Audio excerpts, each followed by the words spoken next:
want to do what you think I've done, then do what I've done. Fail big. I'm sitting in my mother's beauty parlor, and I'm looking in the mirror, and I see behind me this woman under the dryer. And every time she looked up, every time I looked up, she was looking at me, just looking me in the eye. And I didn't know who she was. She said, "Somebody give me a pen, give me a pencil. I have a prophecy." March 27, 1975. She said, "Boy, you are going to travel the world and speak to millions of people."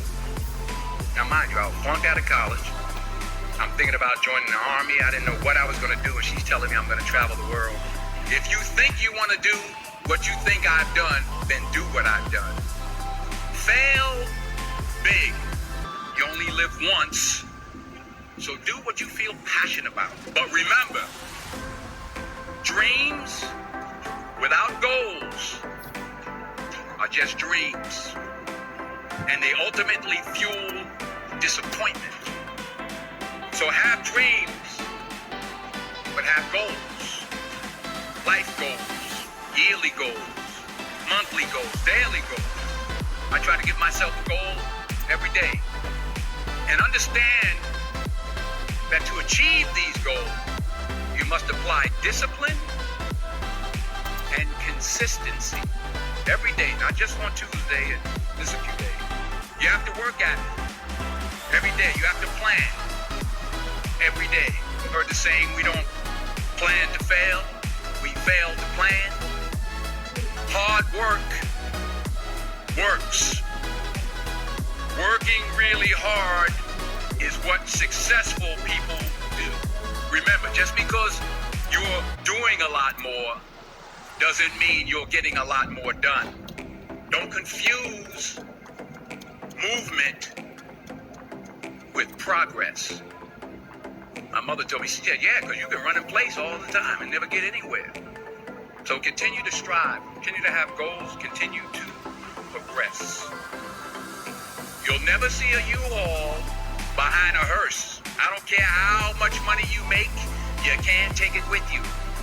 The Egyptians tried it. They got robbed. And it's not how much you have, it's what you do with what you have. We all have different talents. Some of you will be doctors, some lawyers, some scientists, some educators, some nurses. The most selfish thing you can do in this world is help someone else. Why is it selfish? Because the gratification, the goodness that comes to you, the good feeling that I get from helping others, nothing's better than that.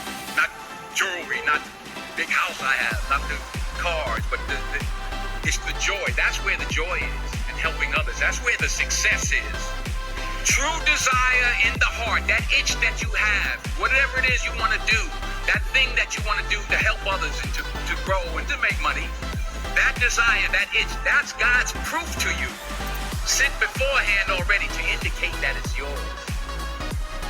And anything you want good, you can have. So claim it.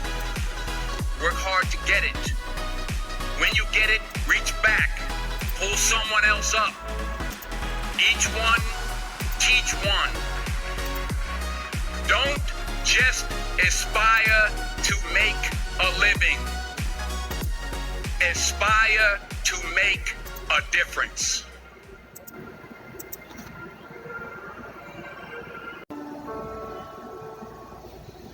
Sometimes success is merely hanging on when others would let go. Not doing anything spectacular or out of the ordinary. Not leaping a mile or jumping over a mountain. But simply carrying on. Thomas Edison has a famous quote that's really stuck with me over the years. He says, "Many of life's failures are people who did not realize how close they were to success when they gave up."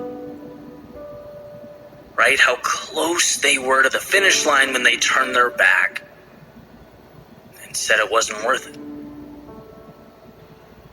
It's really an interesting thing to grasp.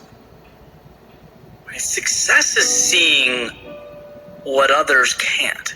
It's believing when others don't. It's taking the abstract, those visions, those pictures in your head, the make-believe, and finding the courage to make them real. Bring them to life. It's this constantly evolving process, and it grows a little bit every single day. Sometimes we feel that progress. We feel the momentum. We do something big and it's exciting. And sometimes the progress feels small.